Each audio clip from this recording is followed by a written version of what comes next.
Itxaso zakarra. Mila koloretako basoak.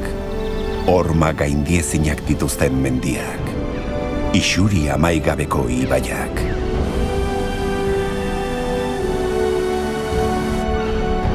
Naiz eta askotan erabat konturatu ez, gure etxeetatik hurbil bizi dira hartzak, baleak, ugatzak, baita ederrak diren tximeletak ere.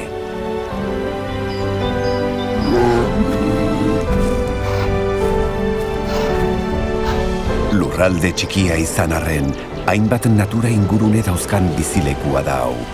Historian zehar, bertan bizi diren animalia eta landarek erronka ugari izan dituzte aurrez aurre, eta bizirik jarraitzeko borrokan dihardute oraingo mundu desorekatuan.